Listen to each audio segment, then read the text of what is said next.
these.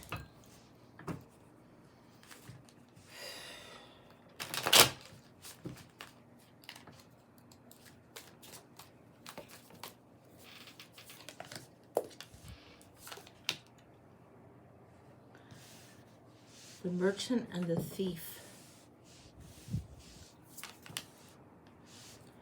The enchanter. Okay. And the smith taking action. Okay. This isn't just you as a thief. This is like a group, a little gang of thieves is what I'm getting. This is a little street urchin gang, a bunch of you. It feels like 5 or 7. I think you're running a gang of thieves is what I think you're doing. The enchanter would be you. The thieves would be all of these ones. You're probably the oldest in the group. What happens with you guys?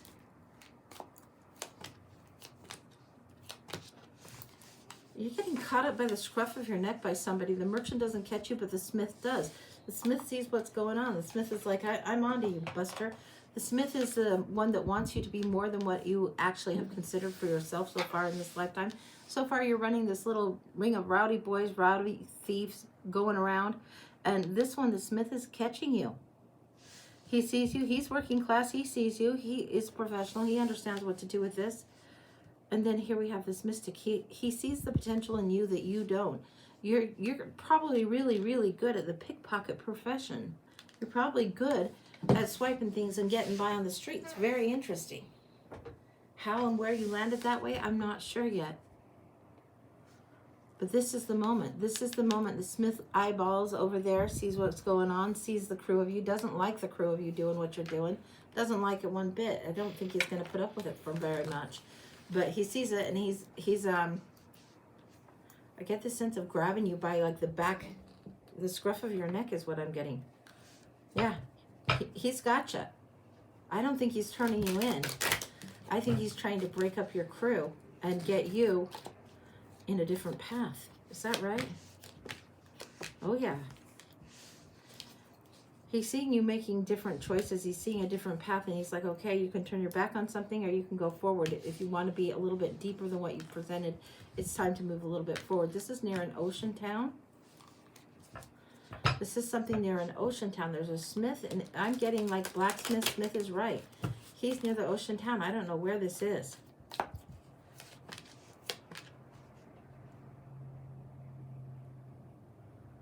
What about my boys? What about my boys? What about my boys? This is what I'm getting. You're really worried about the kids. You're really worried about the kids running around creating problems. You're worried about the conflict that they'll create or if they're going to run amok.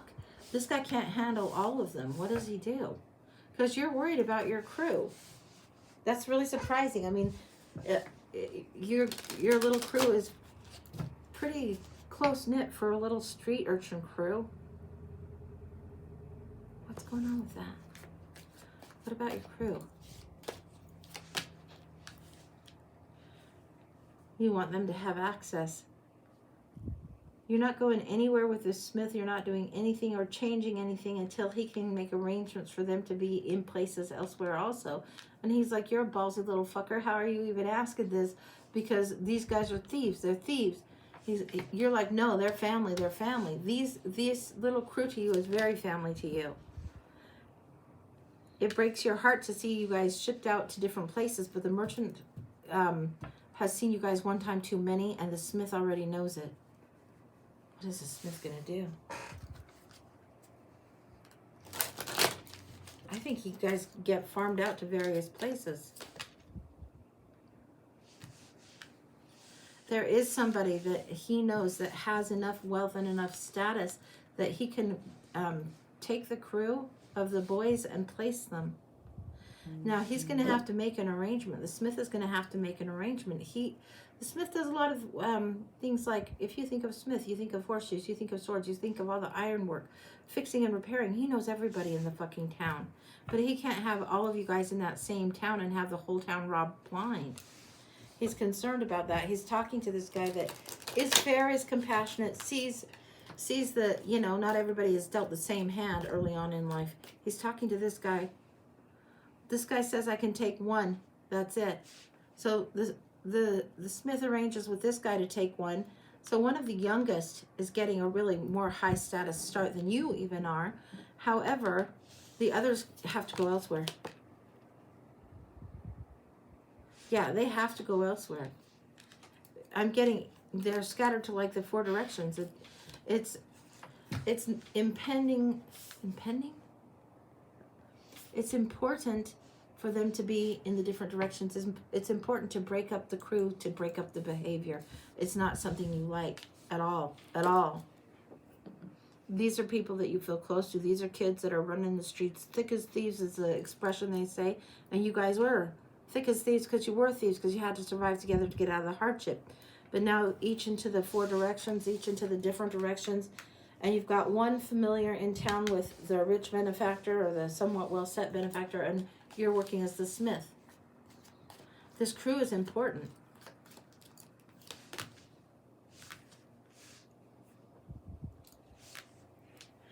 Three of them you see again. So you've got the 3 and the 4th here.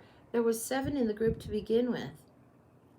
It's some of them you aren't going to see again. Some of them go off to soldier and they don't come back. A year's time at Christmas, what do you see? A festival, a festival. This is a big thing at the festival. The 7 of you. One that really had to go out and prove something isn't returning. By that year, that one's gone. Why is your responsibility for these people so big? I don't know why your responsibility is so big, but it is. You send out the messages, you send out the call, hey, return, return, return. One of them doesn't. You find out that one is gone, like into the next world.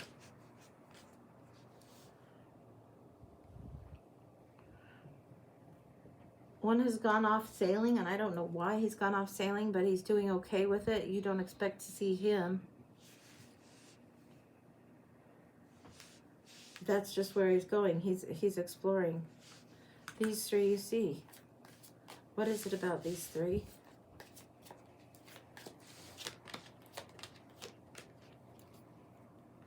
One goes to the city. One goes to prove himself athletically. I'm not sure what endeavor he's doing. One goes to the city. One proves himself athletically. One starts hiding. One just goes like off into the woods and will be the wild child. You still network, you still connect. There's certain times and certain seasons that you still connect. You still send messages. I don't think you guys get together in the streets in the same way. This feels like several years have gone by now. You've learned your trade. The smith has taught you well.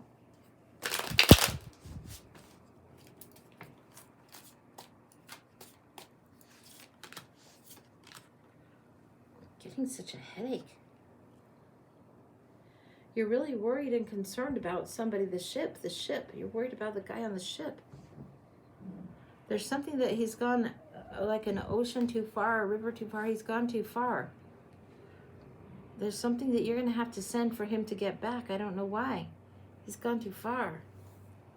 I think he's gone to some other country and started thieving again, and it's not good for him.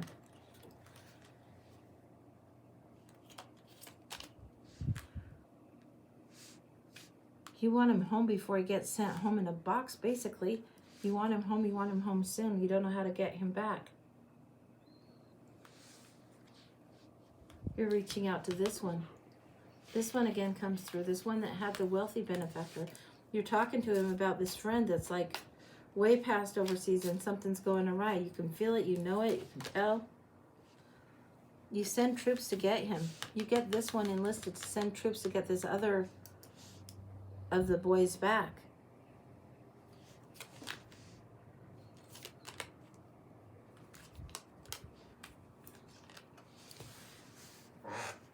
I think he's trying to thieve things out of a love for a woman, but it's not serving him, and I don't know that she's ever going to be a good match for him anyway.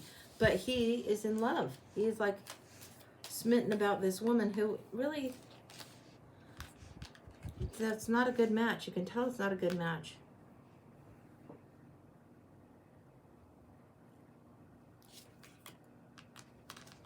going on?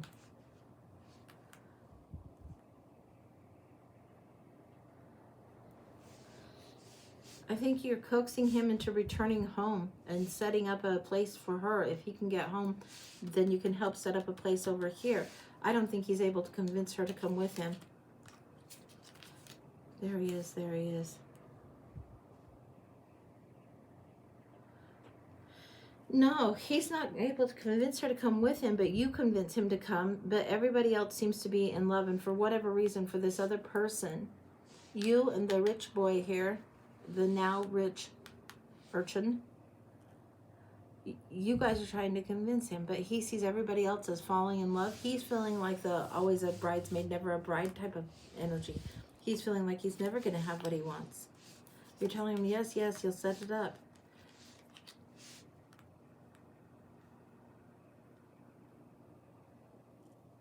The wild one in the forest, the one that went in the forest, sees what's going on, sees what's happening, sees what's going on, and is trying to ask about what it is about this girl. The wild one in the forest is playing matchmaker, asking what it was about this girl, what it was about this girl. Wild one in the forest, so weird. He plays matchmaker because he's been in the forest with lots of different tribes. He understands what's going on. Meanwhile, you're interacting and still conducting, almost like orchestrating the interactions of this network through your whole life. The bond that you share with the brotherhood of whatever this is big.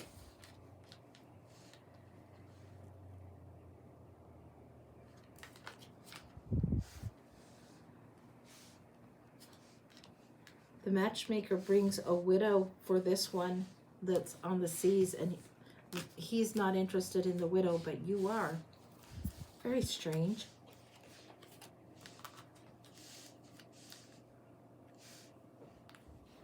There's parties and parties and parties at the rich kid's house. He starts acting, the sailor starts acting as bodyguard duty. That's where it comes in for him. It's very interesting that these boys were interested in settling down after running the streets and being so crazy and wild in the streets. They actually did want more of a family element. And it's kind of loosely still tethered there. Loosely still together. The one that is here is elevated socially and doing quite well. What else happens with you and the widow? I want to know now. We've got plenty of story there. What's going on here? You and the widow. Let's see. She's really a young widow. Too old for the one that was apparently the sailor, but not for you.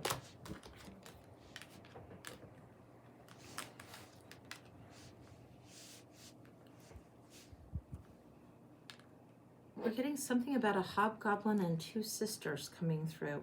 I'm not sure what that's about. Give me a second.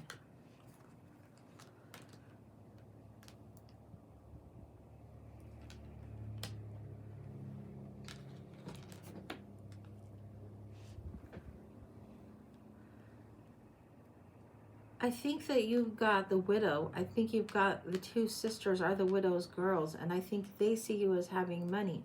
They're kind of they're trying to figure out how to make their way in the world also, but they're going to use you and take from you. And you understand a thief recognizes a thief, and you understand that these two are going to be setting up in that way if they're not careful. So you're going to have to be cautious of them and keep a shrewd eye on them. As much as you care for their mother, you don't care for those girls. And the girls, they're probably just trying to climb the social ladder. I mean, seriously.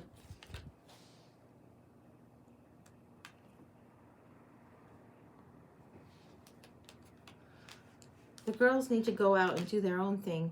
Again, you're finding this need to farm people out in order to move forward. You want family, but you can't always have family. But you want family, but you can't always have family. And in this case, the oldest one is more of the troublemaker. The second one is not the troublemaker. The second one will settle down if the oldest one gets independent.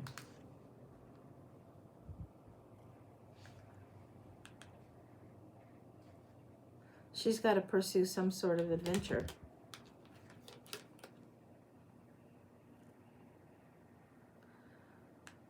she's got to pursue some sort of adventure, kind of where the pirate person had gone, where the ship sailor had gone. She's got to go over there. I think you start networking in that way. There's shades of India through here, shades of England through here. I'm not sure why that's just the case, but this is the case. And then there's this conductor and second chances, always second chances, always trying to answer the higher call to look out for this little community. And as it grows, and even if it becomes problematic, you're always trying to troubleshoot. And those that are crazy and doing cuckoo things, the ship falls and the ship falls, but you are security for this. Not because you're so financially set, but because you're making sense. You have inspired knowledge to lead, to move forward, even though things are kind of crazy. It's like you know how to ride the wind really well. Yeah, you send the oldest one off. The second one makes her way in the world after the first one goes off.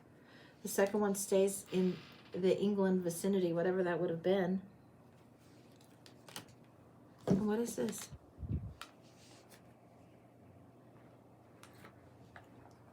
Something about weaving, and then again at another holiday. I'm getting another winter holiday, but this is a different,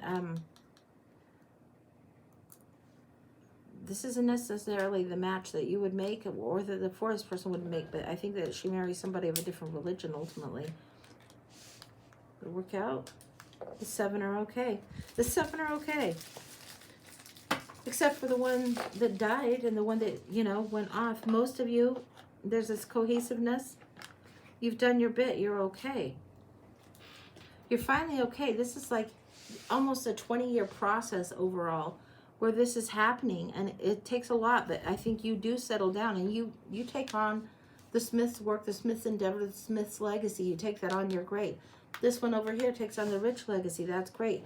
But you still have this bit where you're Smiths and Tinkers and involved with each other, and somewhat a little bit, some of you are a little bit nomadic, but the brotherhood is still very cohesive.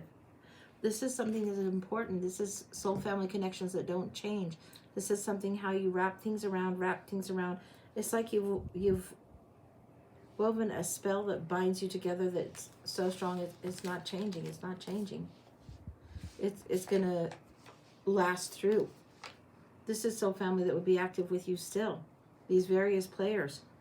These various people that you look out for their interests even when they're pain in your ass.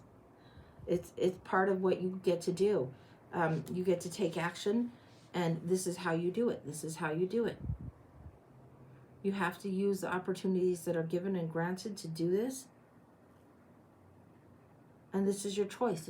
This is part of your path. This is who your heart is devoted to, is more the soul family that was with you in the streets as the little street urchins than the family that any of you were born into. It's like all of you were born into crazy circumstances. You hook up with each other, you become the family.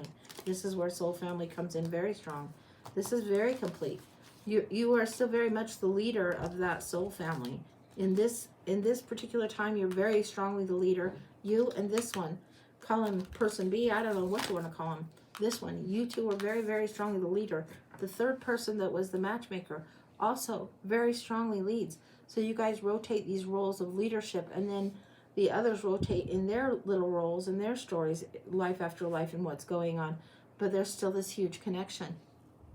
Wow, super fascinating. Doesn't matter.